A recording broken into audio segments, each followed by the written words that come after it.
अस्सलामुअलैकुम दोस्तों, मैं हूं राव कमर रिजवान और आप देख रहे हैं मेरा यूट्यूब चैनल। मेरा नाम फरहत था। सब मुझे प्यार से बेबी कहा करते थे। मैं अपने 4 भाइयों की इकलौती बहन थी। मेरा एक भाई मुझसे 5 साल बड़ा था और बाकी भाई मुझसे छोटे थे। फिर भी सारे भाई मुझ पर अपनी जान छिड़कते थे। मेरे बड़े भाई को एक लड़की पसंद आई तो उन्होंने ये बात घर वालों से की।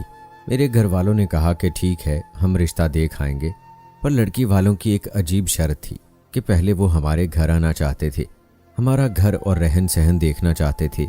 बात तो ये अजीब थी, पर भाई की पसंद का मामला था सो हम मान गए।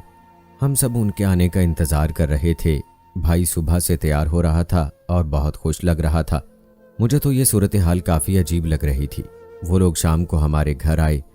वो 3 लोग थे। लड़की की खाला और बाप और बड़ा भाई साथ आए थे। सब बैठे थे। मैं किचन में खड़ी चाय बना रही थी और सुन रही थी। वो लोग आते ही घर का जायजा लेने लगे। आपका घर तो बहुत छोटा है, हमारी बेटी कभी ऐसे घुटन ज़्यादा घर में नहीं रही, पता नहीं कैसे यहाँ रहेगी। गाड़ी भी नहीं आपके पास, फिर आप लोग क्या पब्लिक ट्रांसपोर्ट में घूमते फिरते हैं? लड़की की खाला बोल रही थी।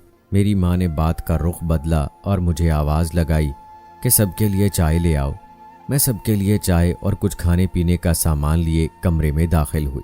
गो के उस वक्त मैं कमसिन थी, फिर भी इतना समझ गई कि लड़की का भाई मुझे अजीब सी नज़रों से घूर रहा था। कभी उसकी नज़रें मेरे कदमों से सर तक जा रही थीं तो कभी कहीं। मैं उसकी नज़रों के हिसार में खुद को महसूस करके अजीब झुंझलाहट का शिकार हो रही थी। वो मुझे अजीब नज़रों से देख रहा था। फिर उसने अपने बाप के कान में कोई बात की। दोनों बाप बेटे ने सर हिलाया। कुछ देर बाद वो बोले कि हमें यह रिश्ता कबूल है और सब एक दूसरे का मुंह मीठा करवाने लगे। मेरे भाई की खुशी का तो ठिकाना नहीं रहा। वो उस लड़की से बहुत मोहब्बत करता था। जब रिश्ते की बात तकरीबन पक्की हो गई तो उन्होंने एक अजीब बात कर डाली कि हमारे ख़ानदान में एक रिवाज है कि हम जिस घर में बेटी का रिश्ता देते हैं वहाँ से रिश्ता लेते भी हैं। ये बात सुनकर हम सब हैरान रह गए। बहन जी, आप ये कैसी बातें कर रही हैं? आपका तो एक ही बेटा है और मेरी बेटी इसके मुकाबले में बहुत छोटी है। इस बात की तो कोई तुक ही नहीं बनती है। हमारे खानदान में वट्टे सट्टे को अच्छा नहीं समझते। मेरी अम्मी ने उनको समझाया। उनका बेटा 35 साल का था और मेरी उम्र तब 17 साल थी। बहन, हमारी तो यही रस्म है, अगर आपको मंजूर नहीं तो हमें इजाज़त दें, लड़की की खाला ने कहा और वहाँ से चली गई। उनका जाना था कि भाई ने घर में वावेला मचा दिया। मेरी खुशी की किसी को परवाह नहीं है। उम्र ज़्यादा है तो क्या हुआ? ऐसे लोग तो अपनी बीवियों को शहजादी की तरह रखते हैं। इतना बड़ा घर है, इनकी ज़मीन है, जायदाद है, ऐसा रिश्ता हमारी बहन को कहाँ मिलेगा? पर आपको ना इसकी खुशियों की फिक्र है ना मेरी। मैं उस लड़की के बिना नहीं रह सकता। अगर वो मुझे नहीं मिली तो मैं खुदकुशी कर लूँगा। भाई की बातें सुनकर तो अम्मी अब्बू दिल थाम कर ही रह गए और मजबूरन मुझे कुर्बान करने को राज़ी हो गए। जिस दिन मेरे भाई की शादी थी उसी दिन मेरी भी शादी थी। सबको ये याद तक नहीं था कि मेरा मैट्रिक का दाखिला भेजने की तारीख नज़दीक आ गई थी। मैं अपना दाखिला फार्म थामे बैठी थी, पर उसके साथ ही मेरे हाथों में मेहंदी भी लगी हुई थी। क्या मेरे ये हाथ मुझे इल्म के जेवर पहना सकते थे, या मुझे इन हाथों से बस इस घर को ही संभालना था? अपने शौहर के काम करने थे, बच्चे पैदा करने थे। मुझे नहीं पता था मेरी ज़िंदगी किस तरफ जाएगी, पर कहते हैं कि शादी की रात आप शौहर से मुंह दिखाई में कोई तोहफा ले सकते हैं। मैंने सोच लिया था कि मैं अपने शौहर से कहूँगी कि वो मुझे इल्म का तोहफा दे दे और मुझे पढ़ाई करने दे। 1-2 साल बच्चे पैदा नहीं करेंगे तो क्या हो जाएगा? मेरी उम्र अभी इतनी ज़्यादा भी नहीं थी, बच्चे तो बाद में भी हो सकते थे। सिर्फ मुझे मैट्रिक करने देते। पहले ही मेरे काफ़ी साल ज़ाये हुए थे। मैं बड़ी मुश्किल से मैट्रिक तक पहुँची थी। सुना था कि एक दफ़ा मैट्रिक हो जाए तो बाकी पढ़ाई तो आप घर बैठ के भी कर सकते हैं। इसीलिए मुझे मैट्रिक करने का बहुत ज़्यादा शौक़ था। मैंने सोचा था कि आज ये फॉर्म फिल कर दूंगी और सुबह अपने शौहर से कहूँगी कि उसे जमा करवा दे। मैं अपने कमरा उरूसी में बैठी उसी फॉर्म को देख रही थी कि मेरा शौहर फ़हीम कमरे में दाखिल हुआ। उसके वजूद से एक अजीब सी बू आ रही थी। वो नशे में धुत था। मैं उसे देखकर घबरा गई। वो फॉर्म छुपा दिया, पर उसने मुझे ऐसा करते हुए देख लिया। वो मेरी तरफ बढ़ा और बेदर्दी से मुझे मेरे बालों से पकड़कर अपनी नज़रों के सामने कर लिया और पूछने लगा कि ये क्या छुपा रही हो मुझसे? मैं 17 साल की कमसिन लड़की, एक दिन की दुल्हन थी। मैं बुरी तरह डर गई और कहने लगी कि कुछ नहीं है, कहीं अपने किसी यार की मोहब्बत की दास्तान तो नहीं छुपा रही, कहीं मोहब्बतनामा तो नहीं है जिसके अंदर उसने तेरे बारे में तारीफें लिखी हैं और तू यहाँ बैठकर उनको पढ़ रही थी। पर मैं आ गया हूँ, तू छुपा रही है। खत है क्या किसी का? इसका मतलब शादी से पहले किसी और के साथ राब्ते में थी, फिर माँ बाप ने तुझे मेरे मत्थे मढ़ दिया। आजकल के तो यही हालात हैं, जिस लड़की को देखो उसने कहीं ना कहीं टांका फिक्स किया होता है। तू भी ऐसी निकली, लेकिन मेरी बीवी ऐसी नहीं हो सकती। अगर मुझे यकीन हो गया कि तेरी जिंदगी में मुझसे पहले कोई और साथी था तो मैं तुझे अपनी जिंदगी से निकाल दूंगा। मेरा शौहर नशे में था, तभी तो इतनी सी बात को इतना लंबा खींच रहा था और सब कुछ खत्म करने को तैयार था। ये भी भूल गया कि आज ही तो हमारी शादी हुई थी और आज हमारी शादी की पहली रात थी। उसने मेरे हाथ से वो कागज़ छीना तो मैंने बताया कि यह मेरा दाखिला फॉर्म है, मुझे पढ़ने का बहुत शौक है और मैं बहुत लायक हूँ पढ़ाई में। वो मेरी इस बात पे हंस दिया और उस कागज़ को फाड़ के एक तरफ फेंक दिया। अब स्कूल और पढ़ाई के ख्वाब देखना छोड़ दे लड़की। उसने मुझे अपनी तरफ झटका, मेरे बाल और मेकअप खराब कर डाला और मुझे दीवार की तरफ धक्का दिया। मैं दीवार से टकराकर बेड पर जा गिरी और वहीं पड़े हुए रोने लगी। उसने मुझे वहां से भी झटक कर उठाया और जमीन पर पटक दिया। खुद वो बेड पर औंधा जा गिरा और नशे की वजह से सो गया। मुझे अपने वजूद पर कई जख्म और खराशें महसूस हो रही थीं। मेरी चूड़ियाँ मेरी कलाइयों को जख्मी करके टूट गई थीं। मैं सारी रात डरी सहमी ज़मीन पर बैठी रोती रही। मुझ में इतनी हिम्मत भी नहीं थी कि मैं बिस्तर पर जाकर ही सो जाती।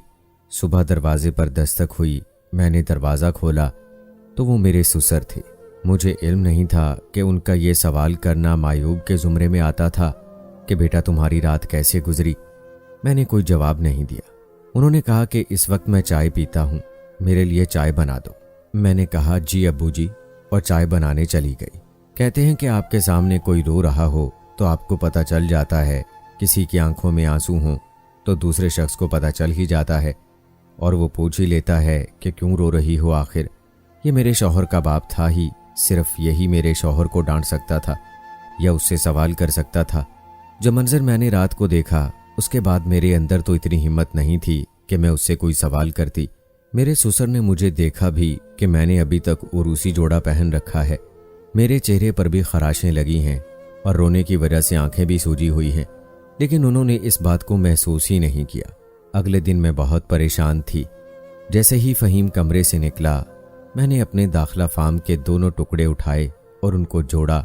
सोचा कि आज उसे खुद ही जमा करवा आती हूँ, लेकिन मुझे घर से निकलने का मौका नहीं मिला। मेरे ससुर का रवैया मेरे साथ कुछ अजीब था। वो मुझे अजीब अजीब फरमाइशें करते थे। कभी कहते मेरे सर में तेल लगा दो, कभी कहते मेरी टांगें दबा दो, तो कभी मुझे सज धज कर रहने की तलकीन करते। कहते फलां रंग मुझे पसंद है, उस रंग का जोड़ा पहन कर आओ। मुझे उनसे घिन आने लगी थी। मेरे शौहर को तो मेरी फिक्र नहीं थी। वो तो मुझसे शादी करके जैसे मुझे भूल ही गए थे। दिन रात अपनी ही अयाशियों में लगे रहते, ना मेरी किसी ज़रूरत का ख्याल रखता, ना पूछता कि मैं कैसी हूँ, किस हाल में हूँ। घर जाती तो देखती कि मेरी भाभी को भाई ने रानी बनाकर रखा था। वो कितनी खुश रहती थी, उनको किसी चीज़ की कमी नहीं थी। मेरी भाभी मेरे पास आकर बैठी तो कहने लगी कि तुम्हारी कलाइयाँ क्यों खाली हैं, चूड़ियाँ कहाँ हैं? मैंने कहा कि मैं पहनना भूल गई, तो उन्होंने मुझे अपनी कलाई से चूड़ियाँ उतार कर पहनानी शुरू कर दी। मैंने कहा कि रहने दें भाभी। उसने कहा कि नहीं, सुहागन के बाजू खाली नहीं रहने चाहिए, अच्छा नहीं लगता। मैं दिल में सोचने लगी कि कौन सी सुहागन, मेरे शौहर को तो मेरा कोई ख्याल ही नहीं है और अभी भी ऐसे ही जी रहा है जैसे शायद शादी से पहले जीता था। उसे मेरी कोई परवाह नहीं है।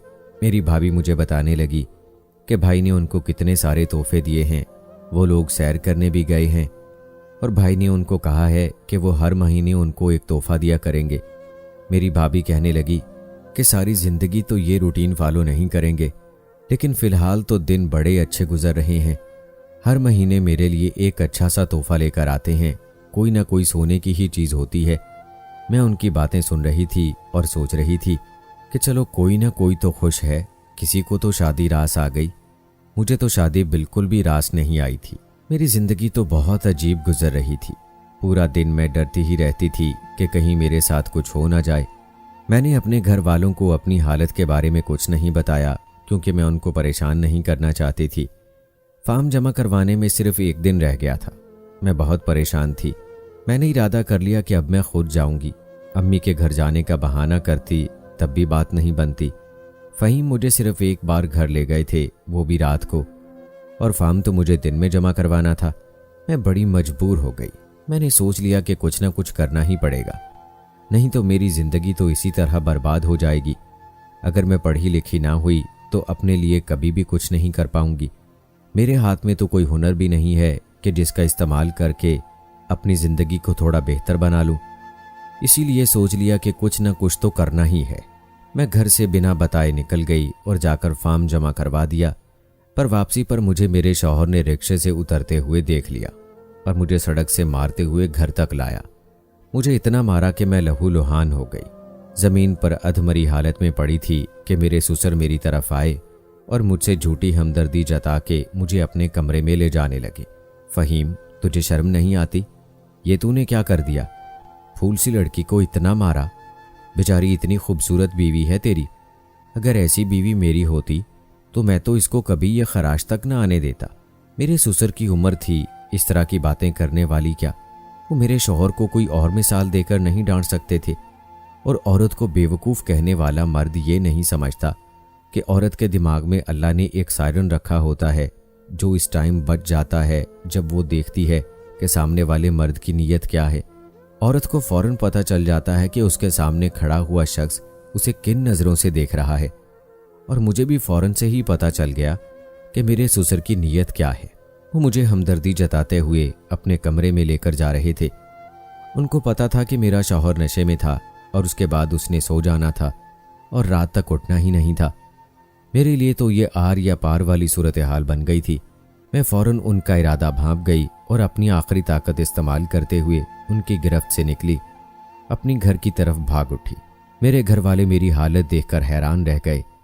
मैंने उनको सब बताया कि मुझे किस हाल में रखा हुआ था, मेरे साथ क्या करते थे। मेरी बातें मेरी भाभी ने भी सुन ली और मुझ पर उल्टे इल्ज़ाम लगाने लगी कि उसने कहा कि मैं मान ही नहीं सकती हूँ कि ये सब कुछ सच है। मेरे बाबा तो फरिश्ता सिफ्त इंसान है, उनको तो बेटियों से इतनी मोहब्बत है, तो वो उसके साथ ये सब कुछ क्यों करने लगे? क्या ये उनकी कोई दुश्मन है? ये तो हवा में तीर चला रही है। उसकी बातों का कोई जवाब नहीं है, कोई लॉजिक नहीं है। मेरे घर में ऐसा कुछ नहीं होता जैसा ये बता रही है। मुझे देख के जल रही है, इसीलिए मेरा घर बर्बाद करने के लिए ये सब ड्रामा कर रही है। वो मेरी तरफ बढ़ी और कहने लगी, तुम मेरे बाप पर तोहमत लगा रही हो। मेरा बाप एक शरीफ इंसान है, वो ऐसा करने का सोच भी नहीं सकता। ज़रूर तुम्हारे ही चाल चलन ठीक नहीं होंगे। जिस घर में मेरे बाप के खिलाफ ऐसी बातें हों, मैं वहाँ एक मिनट नहीं रह सकती। भाभी बिफर गई। मेरे भाई ने अपनी बीवी को किसी तरह रोका और मुझे कहा कि मैं अपने घर जाऊं, बल्कि मेरी भाभी मुझे खुद मेरे ससुराल छोड़ने आई। उन्होंने मेरे भाई से कहा कि मेरा घर है, मेरी भी कोई जिम्मेदारी है, मैं उसको वहाँ छोड़ के आती हूँ, आप परेशान नहीं हूँ। और मुझे फ़हीम की तरफ झटक कर बोली कि एक बीवी नहीं संभाली जाती तुमसे, जाने वहाँ ये क्या क्या बातें कर रही है और तुम यहाँ आराम से बैठे हो। फ़हीम ने कहा कि मुझे पता है अब इसका क्या करना है। उसने मुझे कमरे में बंद कर दिया और ख़ुद अपनी बहन के साथ कोई बात करने लगा। मुझे उनकी आवाज़ें नहीं आ रही थीं। मैंने बामुश्किल इतना सुना कि मेरी भाभी कह रही थी कि अगर इसके घर वाले सवाल करेंगे तो फिर क्या कहेंगे। तो फ़हीम ने कहा कि उनसे कह देंगे कि ये घर से भाग गई है। ये मुझे बिल्कुल अच्छी नहीं लगती। मैंने तो तेरा घर बसाने के लिए इससे शादी कर ली। इसके अंदर है ही क्या? ना कोई अदा है, ना ही खूबसूरती, बस घर में पड़ी रहती है। शक्ल देख के ऐसा लगता है जैसे इस पर कोई जुल्म हो रहा है। हर टाइम रोती रहती है। मुझे ऐसी बीवी नहीं चाहिए थी। मैं मर्द हूँ, मैं कोई और शादी कर लूँगा। मुझे टूटी फूटी सी आवाज़ें आई थीं, लेकिन इसका मफहूम यही निकलता था कि मेरा शौहर शायद मुझे छोड़ने के प्लान बना रहा था, वो भी अपनी बहन के साथ मिलके। मैं हैरान थी कि मेरी भाभी खुद घर वाली थी, शौहर वाली थी, और वो उसको ज़रा भी समझा नहीं रही थी कि ऐसे नहीं करो, अभी शादी को वक्त ही कितना हुआ था। अगले ही दिन फ़हीम मुझे एक जगह लाया जो अच्छी जगह नहीं थी। वो वहाँ मेरी कीमत लगाकर चला गया। वो एक कोठा था जहाँ फ़हीम ने मुझे 5 लाख में बेचा था। फ़हीम जा चुका था और एक आदमी मेरे कमरे में आने की तैयारी कर रहा था। मैं रोती रही, बिलखती रही, पर किसी ने मेरी एक ना सुनी। मेरे साथ वहां बहुत जुल्म हुआ। सोचती थी कि अब इससे बुरा और क्या हो सकता है। मरने की कोशिश की, पर मुझे मौत भी नहीं आई। मैं बहुत तकलीफ में थी। मेरा वो दाखिला फार्म अभी भी मेरे दुपट्टे के पल्लू से बंधा हुआ था। मैं हमेशा उसको देखती रहती थी, सोचती रहती थी कि मेरी एक ही ख्वाहिश थी कि मैं पढ़ाई करूं, लेकिन जिंदगी ने मुझे कहां से कहां पहुंचा दिया। ये बात घर वालों में फैल गई थी कि मैं अपने घर से भाग गई हूं। पता नहीं वो मुझे ढूंढने की कोशिश कर रहे थे या नहीं, या उन्होंने भी मुझे जीते जी मार डाला था। एक दिन मुझे वहां मेरे एक कज़न ने देख लिया, जो भाई का बहुत अच्छा दोस्त भी था। वो मुझे अपनी छोटी बहन समझता था। मुझे वहां देखकर हैरान रह गया। उसकी मदद से मैं वहां से निकली और वो मुझे मेरे घर ले आया। उसने ही सबको मेरी कहानी सुनाई। मेरा भाई ये सुनकर हैरान रह गया और एहसासे जुर्म में मुब्तला हो गया। मेरे भाई ने मेरे चेहरे पे हाथ रखकर मेरी आंखों में देखा, जहां पर आंसू और दुख के सिवा कुछ नहीं था। मैं पत्थर की हो चुकी थी। अब मुझे किसी बात से फर्क नहीं पड़ता था। मैं उसके सामने ऐसे खड़ी थी कि जैसे मैं कोई जिंदा लाश हूं। वो भी अच्छी तरह समझता था कि सारे अरसे में मेरे साथ क्या कुछ नहीं हुआ होगा। उसने पलटकर अपनी बीवी की तरफ देखा, जिसके चेहरे पे खौफ था। ये उसकी वही बीवी थी जिसे वो बहुत मोहब्बत करता था और बड़े जतन करके उसे अपनी जिंदगी में लेकर आया था। उसे महारानी बना के रखा हुआ था। उसने भाभी को तलाक दे दी और मेरे भाई को हार्ट अटैक आ गया। मैं कितनी बदनसीब बहन थी, अपने भाई की मौत की वजह बन गई। बाबा ने फ़हीम पर केस किया, मेरी तलाक करवाई। फ़हीम जेल में था, भाभी को तलाक हो गई और मेरा भाई इस दुनिया में नहीं रहा। सब बर्बाद हो गया था। अब मुझे किसने बयाने आना था। मैं एक कमसिन तलाक याफ्ता थी और मैं अपने माँ बाप के दर पर बैठी थी। वक्त के साथ मैं नफसियाती सी हो गई। जिस भी शादीशुदा जोड़े को देखती तो उनके बारे में यही सोचती कि क्या ये साथ खुश हैं, क्या उसका शौहर भी रात को उसे मारता होगा, क्या दुनिया के सारे शादीशुदा लोग खुश होते हैं या सभी दिखावा करते हैं। मैं किसी तरह अपने आप को संभालने की कोशिश कर रही थी, पर मेरे साथ इतना कुछ हुआ था कि समझ नहीं आती थी कि अपने वजूद के कौन से हिस्से को पहले जोड़ूं। किरचियां इतनी ज्यादा थी कि जोड़ते हुए हाथ जख्मी हो रहे थे। कुछ साल बाद मेरे लिए भी एक रिश्ता आया। हमारे घर में बड़े दुख देखे थे। मेरा भाई इस दुनिया से चला गया। मेरी भाभी जो इस घर में बस रही थी वो तलाक लेकर वहां से रवाना हो गई और मेरे साथ भी इतना बुरा हुआ, मुझे भी तलाक हुई थी। जब मेरे लिए रिश्ता आया तो मैंने साफ इनकार कर दिया। मैं शादी नहीं करना चाहती थी, पर मेरे माँ बाप ने कहा कि हम अब बूढ़े हो गए हैं, हमारे अंदर इतनी हिम्मत नहीं है बेटा कि हम और सदमे उठा सकें। तेरा भाई तो इस दुनिया से चला गया, अब तू ही रह गई है। तू किसी से शादी कर ले, किसी का घर बसा ले। तेरी उम्र ही क्या है। अगर अपनी आखिरी उम्र में हम तुझे यूं उजड़ा हुआ देखते रहेंगे तो हम भी इस दुनिया से चले जाएंगे। अपने माँ बाप की आखिरी ख्वाहिश और मन्नत मानकर मैंने शादी के लिए हामी भर ली, पर मैं अभी भी वसवसों का शिकार थी कि पता नहीं मेरा शौहर कैसा होगा, मेरे साथ क्या रवैया रखेगा, क्या वो भी मुझे शादी की पहली रात मारेगा। पर मेरी शादी एक अच्छे इंसान से हुई जिसने मुझे बहुत प्यार और मोहब्बत से रखा हुआ था। मैं भी अपने घर की हो गई। मेरा शौहर बहुत अच्छा है, मेरा बहुत ख्याल रखता है। उसने मेरे सामान में वही फटा पुराना दाखिला फार्म देखा तो मुझसे पूछा कि ये क्या है। मैंने उसे बताया कि मैं पढ़ना चाहती थी, लेकिन ज़माने ने मेरे साथ ये सब कुछ कर दिया, पर अब मैं नहीं पढ़ना चाहती। उसने कहा कि क्यों नहीं पढ़ना चाहती हो, मैं तुम्हारा दाखिला करवाऊंगा और तुम्हारी पढ़ाई पूरी करवाऊंगा। जब उसने ये बात की तो मैं हैरान रह गई और सोचने लगी कि क्या वाकई दुनिया में अच्छे लोग भी होते हैं। मेरे शौहर ने मेरा दाखिला करवाया, मैंने मैट्रिक किया और उसके बाद घर बैठकर FA और BA करने के बाद मैंने MA भी कर लिया। जब तक MA की डिग्री मेरे हाथ में आई, मेरी गोद में एक प्यारा सा बेटा भी आ गया था। मैंने अपने घर को, पढ़ाई को और बच्चे को सबको मैनेज किया। मैं हैरान थी कि मेरे अंदर इतनी हिम्मत कहाँ से आ गई। शायद माँ बनने का असर था कि मैंने अपनी ज़िंदगी में अपने साथ इतना सब कुछ होते देखा, लेकिन फिर भी इतनी हिम्मत कर ली। ये सब कुछ मेरे शौहर की वजह से हुआ। दुनिया में सब लोग बुरे नहीं होते। अगर आपका पाला किसी एक बुरे मर्द से पड़ जाए तो इसका मतलब ये नहीं कि दुनिया के सारे मर्द बुरे होते हैं। ये सारी दुनिया तो बुरे इंसानों से भरी हुई नहीं है। इस दुनिया में अच्छे इंसान भी हैं, तभी तो ये दुनिया चल रही है, वरना ये दुनिया कब की ख़त्म हो चुकी होती। अपनी औलाद को देखती हूँ, अपने हमसफ़र को देखती हूँ, अपने सर पे तालीम का ताज देखती हूँ तो बस यही सोचती हूँ कि शायद मुझे मेरे सब्र का फल मिल गया है। लेकिन एक बात आखिर में ज़रूर कहूँगी कि खुदारा वट्टे सट्टे की शादियों में यूं लड़कियों को कुर्बान ना किया करो। कैसी लगी आज की कहानी कमेंट बॉक्स में ज़रूर बताएं। मिलते हैं अगली वीडियो में, तब तक के लिए मुझे इजाज़त दें। अल्लाह हाफिज़।